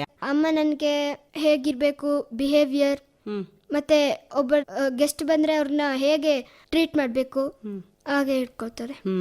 ಅತಿಥಿಗಳನ್ನ ಹೇಗೆ ಸತ್ಕರಿಸಬೇಕು ಅಂತ ಹೇಳ್ಕೊಟ್ಟಿದ್ದಾರೆ. ಅವರು ಬಂದ್ಮೇಲೆ ಬನ್ನಿ ಒಳಗೆ ಕೂತ್ಕೊಳ್ಳಿ ಅಂತ ಹೇಳಬೇಕು. ಮತ್ತೆ ಅವ್ರಿಗೇನಾದ್ರು ಸ್ನ್ಯಾಕ್ಸ್ ಅಥವಾ ಹಾಲು, ಕಾಫಿ, ಟೀ ಏನಾದ್ರು ಕೊಟ್ಟು ಕೂರಿಸಿ ಅಮ್ಮ ಬರೋ ತನಕ ಏನಾದ್ರು ಮಾಡಬೇಕು. ಅಂದ್ರೆ ಪ್ರೀತಿಯಿಂದ ಕಾಣಬೇಕು. ಹೌದು, ಪ್ರೀತಿಯಿಂದ ಕಾಣಬೇಕು ಅವ್ರನ್ನ. ಮತ್ತೆ ಅಜ್ಜಿ ತಾತ ಇದಾರಾ? ಅಜ್ಜಿ ಇದ್ದಾರೆ, ಅವರು ಊರಲ್ಲಿದ್ದಾರೆ. ಯಾವ ಊರು? ಸಾಲಿಗ್ರಾಮ ಪಕ್ಕ. ನೀನ್ ಅಜ್ಜಿ ಮನೆಗೆ ಹೋಗ್ತೀಯಾ ರಜೆ ದಿನಗಳಲ್ಲಿ? ಹೋಗ್ತೀನಿ. ಈ ಸಮ್ಮರ್ ಹಾಲಿಡೇಸ್ ಎಲ್ಲ ಬಂದ್ರೆ ಇಲ್ಲಿ ಇರೋದೇ ಇಲ್ಲ ನಾನು, ಹೋಗ್ಬಿಡ್ತೀನಿ. ಅಲ್ಲಿ ಹೋಗ್ಬಿಡ್ತೀಯ ಅಜ್ಜಿ ಮನೆಗೆ. ಅಜ್ಜಿ ಏನೆಲ್ಲ ನಿನ್ಗೆ ಹೇಳ್ಕೊಡ್ತಾರೆ? ಏನೆಲ್ಲ ತಿಂಡಿಗಳು ಮಾಡ್ಕೊಡ್ತಾರೆ? ಅಜ್ಜಿ ನಂಗೆ ಇಷ್ಟ ಆಗುವಂಥದ್ದು, ನಾನು ಅಪರೂಪ ಅಲ್ಲಿ ಬರೋದಲ್ವಾ, ಅದಕ್ಕೆ ತುಂಬಾ ಡಿಫ್ರೆಂಟ್ ಎಲ್ಲ ಮಾಡ್ಕೊಡ್ತಾರೆ. ಒಂದ್ ನೆನ್ಪಿಸ್ಕೋ ತಿಂಡಿಗಳು. ತಿಂಡಿ ಬಜ್ಜಿ ಆ ಥರ ಎಲ್ಲ ಮಾಡ್ಕೊಡ್ತಾರೆ. ಎಣ್ಣೆ ಪದಾರ್ಥ ಆರೋಗ್ಯಕ್ಕೆ ಒಳ್ಳೆಯದಾ? ಇಲ್ಲ, ಆದರೆ ಸೈಡಲ್ಲಿ ಮಾಡೋರೆಲ್ಲ ಒಂದು ತುಂಬಾ ವರ್ಷಗಟ್ಲೆ ಇಟ್ಕೊಂಡು ಮಾಡಿರ್ತಾರೆ. ಅದು ನಮ್ಮ ದೇಹಕ್ಕೆ ಹಾನಿಕರ. ಅಂದ್ರೆ ರಸ್ತೆ ಬದಿಯಲ್ಲಿ ಮಾಡ್ತಕ್ಕಂಥವ್ರು. ಮನೇಲಿ ಮಾಡೋದಾದ್ರೆ ಅವರು ಹೊಸದಾಗಿ ಇವಾಗ ಎಣ್ಣೆ ಪ್ಯಾಕೆಟ್ ತಂದಿರೋದನ್ನ ಮಾಡ್ತಾರೆ. ಅದು ಒಳ್ಳೇದು. ಅಜ್ಜಿ ಏನಾದ್ರೂ ಕತೆಗಳನ್ನ ಹೇಳ್ಕೊಡ್ತಾರಾ ನಿನಗೆ? ಕತೆ ಅಜ್ಜಿಯಿಂದ ಏನ್ ಕಲ್ತ್ಕೊಂಡಿದ್ಯಾ ನೀನು? ಅಜ್ಜಿಯಿಂದ ನಾನು ಸುಮಾರು ತಿಂಡಿಗಳನ್ನ ಮಾಡೋದು ಕಲ್ತ್ಕೊಂಡಿದ್ದೀನಿ. ತಿಂಡಿಗಳನ್ನ ಮಾಡೋದನ್ನ ಏನೆಲ್ಲ ತಿಂಡಿಗಳು ಮಾಡ್ತೀಯ ನೀನು? ಕೇಸರಿ ಬಾತ್, ಆಮೇಲೆ ಟೀ ಹೇಗ್ ಮಾಡ್ಬೇಕು, ಕಾಫಿ ಹೇಗ್ ಮಾಡ್ಬೇಕು, ಆ ಥರ. ಯಾರಿಗಾದ್ರೂ ಮಾಡ್ಕೊಟ್ಟಿದ್ಯಾ ಮನೆಯಲ್ಲಿ? ಆ ಥರ ಏನು ಮಾಡ್ಕೊಟ್ಟಿಲ್ಲ. ಕೇಸರಿ ಬಾತ್ ಮಾಡೋದು ಹೇಗೆ ಸಮರ್ಥ? ಕೇಸರಿ ಬಾತ್ ಹೇಗ್ ಮಾಡೋದು ಅಂದ್ರೆ ಮೊದಲು ಹಾಲು ತಗೋಬೇಕು, ಆಮೇಲೆ ರವೆನ ಹುರ್ಕೋಬೇಕು, ಹುರ್ಕೊಂಡು ಅದನ್ನ ಸೈಡಲ್ಲಿ ಇಟ್ಕೋಬೇಕು. ಮತ್ತೆ ಒಂದು ಇದರಲ್ಲಿ ತುಪ್ಪ, ಗೋಡಂಬಿ, ದ್ರಾಕ್ಷಿ ನಮ್ಗೆ ಏನ್ ಬೇಕೋ ಅದನ್ನ ಹಾಕೊಂಡು ಮಿಕ್ಸ್ ಮಾಡ್ಕೊಂಡು ಆಮೇಲೆ ಹಾಲು ಜೊತೆ ಕೇಸರಿ ಬಾತ್ ಮಾಡ್ಬೋದು. ಮನೆಯಲ್ಲಿ ಮಾಡ್ಕೊಟ್ಟಿದ್ಯಾ ಅಮ್ಮನಿಗೆ? ಇಲ್ಲ, ಮಾಡ್ಕೊಟ್ಟಿಲ್ಲ, ನೋಡಿದೀನಿ. ನೋಡಿದ್ಯಾ. ಮತ್ತೆ ಈಗ ಓದೋದ್ರ ಬಗ್ಗೆ ಮಾತನಾಡುವಾಗ ಎಷ್ಟು ಹವರ್ಸ್ ನೀನು ಒಂದೊಂದು ಸಬ್ಜೆಕ್ಟ್ಗೆ ಹಾಕ್ತೀಯಾ? ಏನೆಲ್ಲ ಮಾರ್ಕ್ಸ್ ಬಂದಿದೆ ಕಳೆದ ಬಾರಿ? ಒಂದೊಂದು ಸಬ್ಜೆಕ್ಟ್ಗೆ ನಾವು 1/2 hour ಆದರೂ ಟೈಮ್ ಕೊಡಬೇಕು. ಆಮೇಲೆ ನನಗೆ ಮಾರ್ಕ್ಸ್ ಎಷ್ಟು ಬಂದಿದೆ ಅಂದರೆ 100ಗೆ 95. ಯಾವ ಸಬ್ಜೆಕ್ಟ್ ಅಲ್ಲಿ? ಮ್ಯಾಥ್ಸ್ ಅಲ್ಲಿ ಸಿಕ್ಕಿದೆ. ಏನ್ ಅನ್ಸುತ್ತೆ ನಿನಗೆ ಆ ಮಾರ್ಕ್ಸ್ ನೋಡಿದಾಗ? ತುಂಬಾ ಖುಷಿ ಆಗುತ್ತೆ. ತುಂಬಾ ಖುಷಿ ಆಗುತ್ತೆ. ಬೇರೆ ಸಬ್ಜೆಕ್ಟ್ಸ್ಗೆಲ್ಲ ನೀನು ಶ್ರಮ ಹಾಕಲ್ವಾ? ಹಾಕಿದ್ದೀನಿ, ಹಾಗೆ ಅಂತ ಏನಿಲ್ಲ. ಆದ್ರೆ ಮಾರ್ಕ್ಸ್ ಜಾಸ್ತಿ ಬರೋದು ಮ್ಯಾಥ್ಸ್ ಅಲ್ಲಿ. ನಿನ್ಗೆ ಆಸಕ್ತಿ ಇರೋದ್ರಿಂದ ಹೆಚ್ಚು ಮಾರ್ಕ್ಸ್ ತೆಗಿತೀಯ. ಫ್ರೆಂಡ್ಸ್ ಎಲ್ಲ ಏನಂತಾರೆ ಅದನ್ನ ನೋಡ್ಬಿಟ್ಟು? ಫ್ರೆಂಡ್ಸ್ ಯಾವಾಗ್ಲೂ ನೀನೇ ಟಾಪರ್, ನಮಗೆಲ್ಲ ಮಾರ್ಕ್ಸ್ ತೆಗಿಯಕ್ಕೆ ಆಗಲ್ಲ ಅಂತ ಹೇಳ್ತಿರ್ತಾರೆ. ಅವಾಗ ನೀನೇನೇ ಹೇಳ್ತೀಯಾ ಅವ್ರಿಗೆ? ಕಷ್ಟಪಟ್ಟು ಹೋದ್ರೆ ಎಲ್ಲನೂ ಆಗುತ್ತೆ. ಕಷ್ಟಪಡಬೇಕು, ವಿದ್ಯಾರ್ಥಿಗಳು ಶ್ರಮ ಪಡಬೇಕು ಅಲ್ವಾ? ಮತ್ತೆ ಈಗ ನೀನು ಹಾಕಿಯಲ್ಲೂ ಕೂಡ ಆಸಕ್ತಿ ಇದೆ. ನೀನು ಎಲ್ಲಾದ್ರೂ ಕಾಂಪೀಟ್ ಮಾಡಿದೀಯಾ ಹೊರಗಡೆ? ಆ ಥರ ಏನೂ ಇಲ್ಲ, ಯಾಕಂದ್ರೆ ಈಗ ನಾವು ಚಿಕ್ಕವರಲ್ವಾ, ಒಂದು 7th above ಮ್ಯಾಚಸ್ ಇರುತ್ತೆ ಹಾಗೆ. ಅದಕ್ಕೆ ಸ್ಕೂಲಲ್ಲಿ ನಮ್ಮನ್ನ ತಗೊಂಡಿದ್ದು, ಹೊರಗೆ ಎಲ್ಲ ತಗೊಳ್ಳಿಕ್ಕಾಗೋದಿಲ್ಲ. ಅಂದ್ರೆ ಶಾಲೆಯಲ್ಲಿ ಮಾತ್ರ ನೀನು ಕಾಂಪೀಟ್ ಮಾಡ್ತೀಯ, ಹೊರಗಡೆ ಎಲ್ಲೂ ಹೋಗಿಲ್ಲ? ಇಲ್ಲ. ಮತ್ತೆ ಇನ್ನೇನೆಲ್ಲ ಪಠ್ಯೇತರ ಚಟುವಟಿಕೆಗಳು ನಿನಗೆ ಇಷ್ಟ? ಸೈಕ್ಲಿಂಗ್, ಮತ್ತೆ ವಾಕಿಂಗ್. ಪ್ರತಿದಿನ ನೀನು ಸೈಕ್ಲಿಂಗ್ ಮಾಡ್ತೀಯಾ? ಪ್ರತಿದಿನ ಅಂತಿಲ್ಲ, ಯಾಕಂದ್ರೆ ಒಂದೊಂದಿನ ಜಾಸ್ತಿ ಹೋಮ್ವರ್ಕ್ ಕೊಟ್ರೆ ಹೋಗ್ಲಿಕ್ಕಾಗಲ್ಲ ಹಾಗೆ. ಕೆಲವು ಮಕ್ಕಳು ಹೋಮ್ವರ್ಕ್ ಮಾಡಲ್ಲ, ಬರೀ ಸೈಕ್ಲಿಂಗ್ ಮಾಡ್ತಾರೆ, ಇಲ್ಲ ಬರೀ ಚಿತ್ರಕಲೆಯನ್ನ ಬಿಡಿಸ್ತಾ ಕೂತ್ಕೊಳ್ತಾರೆ. ಅಮ್ಮ ಬುದ್ಧಿ ಹೇಳ್ತಾರೆ, ಅಪ್ಪ ಬೈತಾರೆ, ಆದ್ರೂ ಕೂಡ ಅವ್ರು ಬಿಡೋದಿಲ್ಲ, ಹೋಮ್ವರ್ಕ್ಸ್ನೇ ಮಾಡಲ್ಲ ಅವರು. ಆಗ ಶಾಲೆಗೆ ಹೋಗಿ ಅವರು ಬೈಸ್ಕೊಂಡು ಅಳ್ತಾರೆ. ಅಂತ ಮಕ್ಕಳಿಗೆ ನೀನೇನು ಹೇಳಕ್ ಇಷ್ಟಪಡ್ತೀಯ? ಯಾಕೆ ಅಂದ್ರೆ ಸ್ಫೂರ್ತಿ ಕಾರ್ಯಕ್ರಮವನ್ನ ನಿನ್ನ ಸ್ನೇಹಿತರು ಕೇಳ್ತಾ ಇದ್ದಾರೆ, ಎಷ್ಟೋ ಮಕ್ಕಳು ಕೇಳ್ತಾ ಇದ್ದಾರೆ, ಸಮರ್ಥ ಏನಂತ ಸಲಹೆ ಕೊಡ್ತಾನೆ ಅಂತ. ಅಂಥವ್ರಿಗೆ ಏನು ಹೇಳಕ್ಕೆ ಇಷ್ಟಪಡ್ತೀಯಾ? ಈಗ ಶಾಲೆಯಲ್ಲಿ ಟೀಚರ್ಸು ಯಾಕೆ ಹೋಮ್ವರ್ಕ್ಸ್ ಕೊಡ್ತಾರೆ ಅಂತ ನಿನಗೆ ಗೊತ್ತಾ? ಯಾಕೆಂದರೆ ನೀನು ತುಂಬ ಕಟ್ಟುನಿಟ್ಟಾಗಿ ಸೀರಿಯಸ್ ಆಗಿ ಹೋಮ್ವರ್ಕ್ಸ್ ಮಾಡಬೇಕು ಅಂತ ಹೇಳ್ತಾ ಇದೆಯಾ? ಯಾಕೆ ಕೊಡ್ತಾರೆ ಅವರು? ಯಾಕೆ ಕೊಡೋದಂದ್ರೆ ನಾವು ಮನೆಗೆ ಹೋದ್ಮೇಲೆ ಫುಲ್ ಆಟಾಡ್ತಾ ಇರ್ತೀವಿ, ಫೋನ್ ನೋಡ್ತೀವಿ. ಆ ಫೋನ್ ನೋಡೋ ಟೈಮ್ನ ಹೋಮ್ವರ್ಕ್ ಕಡೆ ಹಾಕ್ಲಿ ಅಂತ ಅವ್ರು ಕೊಡ್ತಾರೆ. ಮತ್ತೆ ನಾವು ಪ್ರತಿದಿನ ಹೋಮ್ವರ್ಕ್ ಮಾಡೋದ್ರಿಂದ ನಮಗೆ ಅದು ಅಭ್ಯಾಸ ಹೋಗ್ಬಿಡುತ್ತೆ. ಅಭ್ಯಾಸ ಆಗಿ ನಾವು ಮಾರ್ಕ್ಸ್ ತೆಗಿಬೋದು ಹಾಗೆ. ಮತ್ತೆ ಕೆಲವೊಂದು ಮಕ್ಕಳು ಹೋಮ್ವರ್ಕ್ ಮಾಡಲ್ಲ, ಆದ್ರೂ ಅವ್ರ ಅಪ್ಪ ಅಮ್ಮ ಅವ್ರಿಗೆ ಬುದ್ಧಿ ಹೇಳ್ತಾರೆ. ಅದನ್ನ ಅವ್ರು ಕೇಳಿಬಿಟ್ಟು ಹೋಮ್ವರ್ಕ್ ಮಾಡಿದ್ರೆ ಅವರು ಕ್ಲಾಸಲ್ಲಿ ಓಡಿಸ್ಕೊಳ್ಳೋದು ಅಥವಾ ಬೈಸ್ಕೊಳ್ಳೋದು ಆಗ್ತಿತ್ತಿಲ್ಲ. ಅದಕ್ಕೆ ಪೇರೆಂಟ್ಸ್ ಮಾತು ಕೇಳಬೇಕು. ಮತ್ತೆ ಅವರು ಪ್ರತಿದಿನ ಸೈಕಲಿಂಗ್ ಹೋಗ್ಬೋದು, ಆದರೆ ಜಾಸ್ತಿ ಟೈಮ್ ಅಲ್ಲ, ಸ್ವಲ್ಪ ಟೈಮ್ ಹೋಗ್ಬೇಕು. ಈಗ ಮಡಿಕೇರಿಯಲ್ಲಿ ಹಳ್ಳ ದಿಣ್ಣೆಗಳೆಲ್ಲ ಜಾಸ್ತಿ ಇದೆ, ಅಪ್ ಡೌನ್ ಎಲ್ಲ. ಹೇಗೆ ಸೈಕ್ಲಿಂಗ್ ಮಾಡ್ತೀಯಾ ನೀನು? ಹೋಮ್ವರ್ಕ್ ಕಡಿಮೆ ಇದ್ದಾಗ ಒಂದು 6:30ಗೆಲ್ಲ ಮುಗಿದ್ಬಿಡುತ್ತೆ. 6:30ಗೆ ಮುಗಿದ್ಮೇಲೆ 6:30ಇಂದ ಒಂದು 7ವರೆಗೆ ಹೊಡಿಬೋದು. ಅಪ್ಪೆಲ್ಲ ಬಂದ್ಬೇಕಾದ್ರೆ ನಂದು ಗೇರ್ ಸೈಕಲ್ ಅಲ್ಲ, ಅದರಿಂದ ನಾನು ತಳ್ಕೊಂಡು ಹೋಗ್ಬೇಕಾಗುತ್ತೆ. ಡೌನ್ ಎಲ್ಲ ಇದ್ದಾಗ ಸೈಕಲ್ ಹೊಡ್ಕೊಂಡು ಬರ್ಬೋದು. ಗೇರ್ ಸೈಕಲ್ ಆದ್ರೆ ಅಪ್ಪಲ್ಲಿ ಹೊಡ್ಕೊಂಡು ಹೋಗ್ಬೋದು. ಈಗ ಬಸ್ಸು ಕಾರು ಎಲ್ಲ ಬರ್ತಾ ಇರುತ್ತೆ, ಭಾರಿ ವಾಹನಗಳು. ಅವಾಗ ನಿನ್ಗೆ ಭಯ ಅನ್ಸಲ್ವಾ? ಭಯ ಅನ್ಸುತ್ತೆ, ಆದ್ರೆ ನಾವು ಚಾಲನೆ ಮೆಲ್ಲೆ ಮಾಡ್ಬೇಕು, ಸ್ಪೀಡ್ ಮಾಡಬಾರ್ದು. ನಿಧಾನವೇ ಪ್ರಧಾನ ಅಂತ ಹೇಳಿದ್ದಾರೆ, ಅದನ್ನ ಪಾಲಿಸಬೇಕು. ಹೌದು. ನಿನಗೆ ರಾಷ್ಟ್ರ ನಾಯಕರಲ್ಲಿ ಯಾವ ನಾಯಕರು ಇಷ್ಟ? ನನಗೆ ಡಾಕ್ಟರ್ B.R. ಅಂಬೇಡ್ಕರ್ ಅವ್ರು ಇಷ್ಟ. ಯಾಕೆ ಇಷ್ಟ ನಿನಗೆ? ಅವರು ಸಂವಿಧಾನನೇ ಬರ್ದಿದ್ದಾರೆ. ಅವ್ರ ಸಂವಿಧಾನ ಬರ್ದಿತ್ತಿಲ್ಲ ಅಂದಿದ್ರೆ ನಾವಿಲ್ಲಿ ಕೂರ್ಲಿಕ್ಕೆ ಆಗ್ತಿರ್ತಿಲ್ಲ. ನೀನು ಅವ್ರ ಪುಸ್ತಕಗಳನ್ನು ಓದಿದೀಯಾ? ಅವ್ರ ಪುಸ್ತಕಗಳನ್ನ ಓದಿಲ್ಲ, ಓದ್ಬೇಕು. ಓದಬೇಕು. ಹೌದು. ಮತ್ತೆ ಶಾಲೆನಲ್ಲಿ ಸಾಕಷ್ಟು ಕಾಂಪಿಟೇಷನ್ಸ್ ಇಡ್ತಾರೆ. ಹೌದು. ಈಗ ಸ್ಕೂಲ್ ಡೇಸ್ ಅಂತ ಇಡ್ತಾರೆ. ಅಲ್ಲಿ ನೀನು ಕಾಂಪೀಟ್ ಮಾಡಿದೀಯಾ? ಮಾಡಿದ್ದೀನಿ, ಆದ್ರೆ ಯಾವ್ದ್ರಲ್ಲೂ ಪ್ರೈಸ್ ಅಷ್ಟೊಂದು ಸಿಕ್ಕಿಲ್ಲ. ಪ್ರೈಸ್ ಸಿಕ್ಕಿಲ್ಲ. ಸರಿ, ಯಾವ್ದ್ರಲ್ಲಿ ಮಾಡಿದ್ಯಾ? ಬಾಸ್ಕೆಟ್ಬಾಲ್, ಮತ್ತೆ ಹಾಡೋದು, ಡ್ಯಾನ್ಸ್, ಮತ್ತೆ ಕ್ರಾಫ್ಟ್ಗಳಲ್ಲಿ ಇರುತ್ತೆ, ಹಾಗೆ ಮಾಡಿದ್ದೀನಿ. ಹಾಡು ಹೇಳ್ತೀಯಾ ನೀನು? ಹಾಡು ಗೊತ್ತು. ಒಂದು ಹಾಡು ಹೇಳು. ಹಿಂದೂಸ್ತಾನವು ಎಂದೂ ಮರೆಯದ ಭಾರತ ರತ್ನವು ನೀನಾಗು. ಹಿಂದೂಸ್ತಾನವು ಎಂದೂ ಮರೆಯದ ಭಾರತ ರತ್ನವು ನೀನಾಗು. ಭಾರತ ದೇಶದ ಬಡವರ ಕಂಬನಿ ಒರೆಸುವ ನಾಯಕ ನೀನಾಗು. ಭಾರತ ದೇಶದ ಬಡವರ ಕಂಬನಿ ಒರೆಸುವ ನಾಯಕ ನೀನಾಗು. ಭಾರತ ದೇಶದ ಭವ್ಯ ಭವಿಷ್ಯವ ಬೆಳಗುವ ಜ್ಞಾನಿ ನೀನಾಗು. ಹಿಂದೂಸ್ತಾನವು ಎಂದೂ ಮರೆಯದ ಭಾರತ ರತ್ನವು ನೀನಾಗು. ನೀನು ಎಲ್ಲಿ ಕಲಿತೆ ಹಾಡು? ಸಿಂಗಿಂಗ್ ಟೀಚರ್ ಹೇಳ್ಕೊಟ್ಟಿದ್ದು. ಅಂದರೆ ಸಂಗೀತ ಟೀಚರ್ ನಿನಗೆ ಹೇಳ್ಕೊಟ್ಟಿದ್ದಾರೆ. ನೀನು ಶಾಲೆನಲ್ಲಿ ಹಾಡೆಲ್ಲ ಹೇಳ್ತೀಯಾ? ಅದೇ ಸಿಂಗಿಂಗ್ ಕ್ಲಾಸ್ ಇರಬೇಕಾದ್ರೆ ಹೇಳ್ತೀನಿ. ನೀನೇನಾಗಬೇಕು ಅಂತ ಇಷ್ಟಪಡ್ತೀಯಾ? DC ಆಗಬೇಕು ಅಂತ ಇಷ್ಟಪಡ್ತೀನಿ. ಯಾಕೆ DC ಆಗಬೇಕು?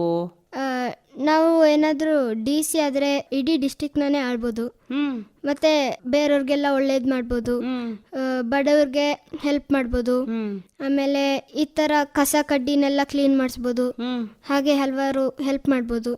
ಅಂದರೆ ನಗರವನ್ನು ಸ್ವಚ್ಛ ಮಾಡೋ ಅಂಥ ಕೆಲಸದಿಂದ ಹಿಡಿದು ಕಷ್ಟದಲ್ಲಿರೋರಿಗೆ ಸಹಾಯ ಮಾಡೋವರೆಗೂ ಕೂಡ ನಿನಗೆ ಆಸಕ್ತಿ ಇದೆ. ಹಾಗಾಗಿ ನೀನು DC ಆಗಬೇಕು ಅಂತ ಆಸೆ ಪಡ್ತಾ ಇದ್ದೆ. ಹೌದು. ಇನ್ನು ಸಮರ್ಥ, ಈಗ ಸ್ವಚ್ಛತೆ ಬಗ್ಗೆ ನಿನಗೆ ಏನು ಗೊತ್ತು? ನಿನಗೊಂದು ಟಾಪಿಕ್ ಕೊಡ್ತಾರೆ, ಏನಂತ ನೀನು ಭಾಷಣ ಮಾಡ್ತೀಯಾ? ಸ್ವಚ್ಛತೆ ಅಂತ ಹೇಳಿದ್ರೆ ಮನೆಯಲ್ಲಿ ನೀರು ಸುಮಾರು ವರ್ಷಗಳಿಂದ ಇಟ್ಟಿರ್ತಾರೆ, ಆ ಥರ ಇಡೋದ್ರಿಂದ ಡೆಂಗ್ಯೂ ಸೊಳ್ಳೆಗಳು ಅದರಿಂದ ಬರುತ್ತೆ. ಅದರಿಂದ ಅದನ್ನೆಲ್ಲ ಕ್ಲಿಯರ್ ಮಾಡಬೇಕು. ರಸ್ತೆಗಳಲ್ಲೆಲ್ಲ ಕಸ ಕಡ್ಡಿ ಎಲ್ಲ ಹಾಕ್ತಾರೆ, ಅದನ್ನೆಲ್ಲ ಹಾಕ್ಬಾರ್ದು. ಹಾಗೆ. ನೀನು ಪ್ರವಾಸಕ್ಕೆ ಹೋಗಿದ್ಯಾ ಎಲ್ಲಾದ್ರೂ? ಹೋಗಿದ್ದೀನಿ. ಎಲ್ಲೆಲ್ಲಿ ಹೋಗಿದ್ಯಾ ಸಮರ್ಥ್? ಬೇಲೂರು ಹಳೆಬೀಡು, ಆಮೇಲೆ ಗೋವಾ, ಮಂಗಳೂರು ಬೀಚ್, ಸಕಲೇಶ್ಪುರ, ಹಾಗೆ ಹಲವಾರು ಹೋಗಿದ್ದೀನಿ. ಅಲ್ಲೆಲ್ಲ ಏನೆಲ್ಲ ನೋಡಿದೀಯಾ? ಹಂಚ್ಕೊಳ್ಬಹುದಾ ವಿಷಯಗಳನ್ನ? ಅಲ್ಲಿ ಕೆತ್ತನೆಗಳೆಲ್ಲ ನೋಡಿದ್ದೀನಿ. ಅದನ್ನ ನೋಡಿದಾಗ ತುಂಬಾ ಬೇಜಾರಾಯ್ತು. ಯಾಕೆಂದ್ರೆ ಆ ಕೆತ್ತನೆಗಳನ್ನೆಲ್ಲ ಹಾಳು ಮಾಡಕ್ ಬಿಟ್ಟಿದ್ರು. ಎಷ್ಟೋ ವರ್ಷಗಳಿಂದ ಮಾಡ್ತಿರ್ತಾರೆ, ಆದ್ರೂ ಒಂದೇ ಸೆಕೆಂಡಲ್ಲಿ ಅದನ್ನ ಹಾಳು ಮಾಡ್ಬಿಡ್ತಾರೆ. ಹಾಗೆ ಮಾಡಬಾರ್ದು ಅಂತ ಬೇಜಾರು. ಅದನ್ನ ನೋಡಿದಾಗ ನಿನಗೆ ಮನಸ್ಸಿಗೆ ಬೇಸರ ಆಯ್ತಾ? ಅದೇನ್ ಮಾಡ್ಬೇಕು ಅಂತ ಹೇಳ್ತೀಯ ನೀನು? ಹಾಗಿದ್ರೆ ಆ ಥರ ಮಾಡಬಾರ್ದು. ಮತ್ತೆ ಹಾಳು ಮಾಡದೆ ಇರೋ ತರ ಸೆಕ್ಯೂರಿಟೀಸ್ಗಳು ರಕ್ಷಣೆ ಮಾಡಬೇಕು ಅದನ್ನ. ಹಾಗೆ ಪ್ರಾಚೀನ ಶಿಲೆಗಳನ್ನ ನಾವು ರಕ್ಷಣೆ ಮಾಡಬೇಕು, ಅದಕ್ಕೆ ನಾವು ಬೆಲೆ ಕೊಡಬೇಕು, ಅದನ್ನ ನಾವು ಗೌರವಿಸಬೇಕು, ಅದನ್ನೆಲ್ಲ ಹಾಳು ಮಾಡಬಾರ್ದು. ಮತ್ತೆ ಈಗ ಬೀಚ್ ಹತ್ರ ಹೋಗಿದ್ದೆ ಅಂತ ಹೇಳಿದೆ, ಏನ್ ನೋಡಿದೆ ಅಲ್ಲಿ ಉಳಿದಂತೆ? ಬೀಚ್ಗಳಲ್ಲಿ ಏನೇನೋ ಪ್ಲಾಸ್ಟಿಕ್, ಆಮೇಲೆ ನೀರು ಒಂಥರ ಇತ್ತು, ಫ್ರೆಶ್ ಇರಲಿಲ್ಲ, ಕಸ ಕಡ್ಡಿ ಎಲ್ಲ ಇತ್ತು ಅದರೊಳಗೆ. ಅದರಿಂದ ಏನಾಗುತ್ತೆ? ಅದರಿಂದ ಅದರಲ್ಲಿ ಇರೋ ಮೀನುಗಳಿಗೆ ತುಂಬಾ ಕಷ್ಟ ಆಗುತ್ತೆ. ದಾರಗಳು, ಪ್ಲಾಸ್ಟಿಕ್ ದಾರಗಳು ಆ ಮೀನ್ಗೆ ಹೋಗಿ ಸುತ್ಕೊಂಡು ಆ ಕತ್ತು ಎಲ್ಲ ಫುಲ್ಲು ಇದಾಗಿರುತ್ತೆ. ಹಾಗೆ ಅದನ್ನ ಮಾಡಬಾರ್ದು ಅಂತ. ಅಂದ್ರೆ ಜಲಚರ ಪ್ರಾಣಿಗಳಿಗೂ ಕೂಡ ತೊಂದರೆ ಆಗುತ್ತೆ. ಹೌದು. ಈಗ ಪ್ರವಾಸಕ್ಕೆ ಅಂತ ನಾವು ಹೋಗ್ತೀವಿ, ಹೌದು, ನಾವು ಹೇಗಿರ್ಬೇಕು ಅಂತ ನಿನಗೆ ಗೊತ್ತಾ? ಯಾಕೆಂದ್ರೆ ತುಂಬಾ ಕಡೆ ನೀನು ಪ್ರವಾಸಕ್ಕೆ ಹೋಗಿದ್ಯಾ. ಹೌದು. ನಾವು ಹೇಗಿರ್ಬೇಕು ಹಾಗಿದ್ರೆ? ಕಸ ಕಡ್ಡಿ ಎಲ್ಲ ಹಾಕ್ಬಾರ್ದು, ಎಲ್ಲೆಲ್ಲಿ ಬೇಕೋ ಅಲ್ಲಿ ಡಸ್ಟ್ಬಿನ್ಗೆ ಹಾಕ್ಬೇಕು. ಮತ್ತೆ ನೇಸರ ನೋಡೋದು ತುಂಬಾ ಮುಖ್ಯ. ಅಂದ್ರೆ ಪ್ರಕೃತಿಯನ್ನ ವೀಕ್ಷಣೆ ಮಾಡಬೇಕು ಅಂತ ನೀನು ಹೇಳ್ತೀಯ. ಅದರಿಂದ ಏನು ಪ್ರಯೋಜನ ನಮಗೆ? ಅದನ್ನ ನೋಡೋದ್ರಿಂದ ನಮ್ಮ ಮೈಂಡ್ ತುಂಬಾ ಫ್ರೆಶ್ ಆಗುತ್ತೆ. ಮತ್ತೆ ನಾವು ಅದನ್ನ ನೋಡಿದ್ರೆ ತುಂಬಾ ಖುಷಿ ಆಗುತ್ತೆ, ಮನಸ್ಸಿಗೆ ಖುಷಿ ಆಗುತ್ತೆ. ಹೌದು. ಇನ್ನು ಪ್ರಾಣಿಗಳು ಅಂದ್ರೆ ನಿನಗೆ ಇಷ್ಟನಾ? ಪ್ರಾಣಿಗಳಂದ್ರೆ ಇಷ್ಟ. ಯಾವ ಪ್ರಾಣಿ ಇಷ್ಟ? ನಾಯಿ, ಬೆಕ್ಕು, ಆ ಥರ ಮನೇಲಿ ಸಾಕೋದಂದ್ರೆ ತುಂಬಾ ಇಷ್ಟ. ತುಂಬ ಇಷ್ಟ. ಆದರೆ ಶಾಲೆಗೆ ಹೋಗೋ ಮಕ್ಕಳು ಮನೆಯಲ್ಲಿ ನಾಯಿ ಮತ್ತು ಬೆಕ್ಕು ಪಕ್ಷಿಗಳನ್ನ ಸಾಕಿದ್ರೆ ಆ ಕಡೆ ಗಮನ ಹೋಗ್ಬಿಡತ್ತೆ ಅಂತ ಹೇಳ್ತಾರಲ್ವಾ? ಹೌದು. ಅದನ್ನು ತಪ್ಪಿಸೋದಕ್ಕೆ ಏನು ಮಾಡಬೇಕು? ನಮಗೆ ಓದೋದು ತುಂಬ ಮುಖ್ಯ. ಮತ್ತು ನಮಗೆ ಪ್ರಾಣಿಗಳಿಗೆ ಎಷ್ಟು ಖುಷಿ ಕೊಡಬೇಕು ಅಷ್ಟು ಪ್ರೀತಿ ತೋರಿಸ್ಬೇಕು ಅದ್ರ ಮೇಲೆ. ನಾವು ಅದ್ರ ಮೇಲೆ ಪ್ರೀತಿ ತೋರಿಸಿದ್ರೆ ಅದು ನಮ್ಮನ್ನ ಪ್ರೀತಿ ಮಾಡುತ್ತೆ. ಮತ್ತು ಈಗ ದಿನಾಚರಣೆಗಳು ಬರುತ್ತೆ, ಸ್ವಾತಂತ್ರ್ಯ ದಿನಾಚರಣೆ, ಗಣರಾಜ್ಯೋತ್ಸವ ಅಂತ. ಆವಾಗ ನಿನಗೇನು ಅನಿಸುತ್ತೆ? ಆ ದಿನಗಳಲ್ಲಿ ನೀನು ಶಾಲೆಗೆ ಹೋಗ್ತೀಯಾ? ಒಂದೊಂದು ದಿವಸ ಇರಲ್ಲ, ಒಂದೊಂದು ದಿನಾಚರಣೆಯಲ್ಲಿ ಇರುತ್ತೆ. ಅಲ್ಲಿ ಹೋದಾಗ ನಿನಗೇನು ಅನಿಸುತ್ತೆ? ಅಲ್ಲಿಗೆ ಹೋದಾಗ ತುಂಬ ಚೆನ್ನಾಗಿ ಅನಿಸುತ್ತೆ. ಫಾರ್ ಎಕ್ಸಾಂಪಲ್ ರಿಪಬ್ಲಿಕ್ ಡೇ ಅಂತ ಬರುತ್ತೆ, ಗಣರಾಜ್ಯೋತ್ಸವ. ಆವಾಗ ನಮ್ಮ ಸ್ಕೂಲ್ನೆಲ್ಲ ಫುಲ್ ಕ್ಲೀನ್ ಮಾಡಿ, ಕಸ ಕಡ್ಡಿ ಬಿದ್ದಿದ್ರೆ ಅದನ್ನೆಲ್ಲ ಕ್ಲೀನ್ ಮಾಡ್ತೀವಿ. ಆ ದಿನ ಭಾಗಿಯಾಗ್ತೀಯಾ ನೀನು? ಹಾಕ್ತೀನಿ ಫಂಕ್ಷನ್ಸ್ಗೆ. ಈಗ ಭಾಷಣ ಮಾಡ್ತಾ ಇರ್ತಾರಲ್ವಾ ಸ್ವಾತಂತ್ರ್ಯೋತ್ಸವದ ಕುರಿತು, ಅವಾಗ ನಿನಗೇನು ಅನ್ಸುತ್ತೆ? ಒಬ್ಬ ಬಾಲಕನಾಗಿ ಏನು ಅನ್ಸುತ್ತೆ ನಿನ್ನ ಮನಸ್ಸಿಗೆ? ತುಂಬ ಖುಷಿಯಾಗುತ್ತೆ. ನಮ್ಮ ದೇಶನವರು ಕಾಪಾಡಿದ್ದಾರೆ, ಮತ್ತೆ ನಾವು ಇಂಡಿಪೆಂಡೆಂಟ್ ಆಗಕ್ಕೆ ಅವರೇ ಕಾರಣ ಅಂತ ಖುಷಿಯಾಗುತ್ತೆ. ಅಂದರೆ ಸ್ವಾತಂತ್ರ್ಯ ತರಲಿಕ್ಕೆ ಯಾರೆಲ್ಲ ಹೋರಾಟ ಮಾಡಿದ್ದಾರೆ ಅವರನ್ನು ನೀನು ನೆನಪು ಮಾಡ್ಕೊಳ್ತೀಯ. ಆ ಭಾವನೆ ಬರುತ್ತೆ ನಿನಗೆ ಭಾಷಣ ಕೇಳುವಾಗ ಅಲ್ವಾ? ಸಮರ್ಥ್, ಮತ್ತೆ ಯಾವ ಕಾಂಪಿಟೇಷನ್ಸಲ್ಲಿ ನಿನಗೆ ಬಹುಮಾನಗಳು ಬಂದಿದೆ? ಕಾಂಪಿಟೇಷನ್ಸ್, ರನ್ನಿಂಗ್ ರೇಸ್, ಆಮೇಲೆ ರಿಲೇ, ಆ ಥರ ಸುಮಾರು ಸಿಕ್ಕಿದೆ. ಸುಮಾರು ಬಹುಮಾನಗಳು ಸಿಕ್ಕಿದೆ. ಹೇಗೆ ನೀನು ತಯಾರಿ ನಡೆಸ್ತೀಯಾ? ಕಾಂಪಿಟೇಷನ್ ಮಾಡೋದು ಮುಖ್ಯ. ಮತ್ತೆ ನಾವು ಗೆಲ್ಲಬೇಕು ಅಂದರೆ ಸುಮಾರು ಪ್ರಾಕ್ಟೀಸ್ ಇರಬೇಕು ನಮಗೆ. ಫಾರ್ ಎಕ್ಸಾಂಪಲ್ ರನ್ನಿಂಗ್ ರೇಸ್, ನಾವು ತುಂಬ ಜಾಗ್ ಮಾಡಬೇಕು, ವಾಕಿಂಗ್ ಮಾಡಬೇಕು, ಸೈಕ್ಲಿಂಗ್ ಮಾಡಬೇಕು, ದಿನ ನೀರು ಕುಡಿಬೇಕು, ಇಷ್ಟೆಲ್ಲ ಮಾಡಬೇಕು ರನ್ನಿಂಗ್ ರೇಸ್ಗೆ. ಈಗ ಅಪ್ಪ ಫೋಟೋಗ್ರಫಿ ಮಾಡ್ತಾರೆ ಅಂತ ಹೇಳ್ದಲ್ಲ, ಅಪ್ಪ ಫೋಟೋ ತೆಗಿತಾರೆ. ಅದರಲ್ಲಿ ಯಾವುದಾದ್ರೂ ಒಂದು ಫೋಟೋ ನಿನ್ನ ಮನಸ್ಸನ್ನ ಸೆರೆ ಹಿಡ್ದಿದ್ದು ಯಾವುದಾದ್ರೂ ಇದೆಯಾ? ಇಲ್ಲ, ಯಾವುದೂ ಇಲ್ಲ. ಕೇಳಿದ್ರಲ್ಲ ಮಕ್ಕಳೇ, ಸ್ಫೂರ್ತಿ ಕಾರ್ಯಕ್ರಮದಲ್ಲಿ ಭಾಗವಹಿಸಿರುವಂತಹ ಬಾಲ ಪ್ರತಿಭೆಯ ಮಾತುಗಳನ್ನು ಎಷ್ಟು ಚೆಂದ ಮಾತಾಡ್ದ ಅಲ್ವಾ?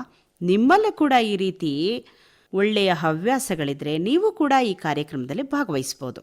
ಸಮರ್ಥ್, ಇಷ್ಟು ಹೊತ್ತು ನಮ್ಮ ಸ್ಟುಡಿಯೋಗೆ ಬಂದು ನಿನ್ನ ಒಂದು ಅನುಭವಗಳನ್ನು ಮತ್ತು ಖುಷಿಯನ್ನು ನೀನು ಹಂಚಿಕೊಂಡಿದ್ದೀಯ. ಹಾಗಾಗಿ ನಮ್ಮ ಮಕ್ಕಳ ಪರವಾಗಿ ಹಾಗೂ ಮಡಿಕೇರಿ ಆಕಾಶವಾಣಿಯ ಪರವಾಗಿ ನಿನಗೆ ಧನ್ಯವಾದಗಳು.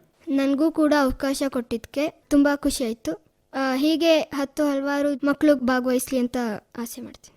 ಮತ್ತೆ ನೀನು DC ಆಗಬೇಕು ಅಂತ ಹೇಳಿದೆ. ಹೌದು. ನಿನ್ನ ಕನಸು ನೆರವೇರಲಿ, ಒಂದು ಒಳ್ಳೆಯ ಶ್ರಮವನ್ನು ನೀನು ಹಾಕ್ತೀಯಾ ಅಂತ ಹೇಳ್ತಾ ಇವತ್ತಿನ ಚಿಣ್ಣರ ಲೋಕ ಕಾರ್ಯಕ್ರಮವನ್ನು ಮುಕ್ತಾಯ ಮಾಡ್ತಾ ಇದ್ದೀವಿ. Thank you. ಇದುವರೆಗೆ ಬಾಲಪ್ರತಿಭೆ ಮಡಿಕೇರಿಯ ಸಮರ್ಥ್ ರಂಗಸ್ವಾಮಿಯೊಂದಿಗೆ ನಡೆಸಿದ ಮಾತುಕತೆಯನ್ನು ಕೇಳಿದಿರಿ. ಈ ಕಾರ್ಯಕ್ರಮವನ್ನು ಪ್ರಸ್ತುತಪಡಿಸಿದವರು ಎಂ ಶಕುಂತಲಾ. ಇದಾಗಿತ್ತು ಇಂದಿನ ಸ್ಫೂರ್ತಿ. ವಿಶೇಷ ಸಾಧನೆ ಮಾಡಿರುವ ಹಾಗೂ ಬಾಲ ಪ್ರತಿಭೆಗಳನ್ನು ಪರಿಚಯಿಸುವ ಕಾರ್ಯಕ್ರಮ. ಇಲ್ಲಿಗೆ ಇವತ್ತಿನ ಚಿಣ್ಣರ ಲೋಕ ಮುಗಿಯಿತು ಪುಟಾಣಿಗಳೇ. ಎಲ್ರಿಗೂ ನಮಸ್ಕಾರ.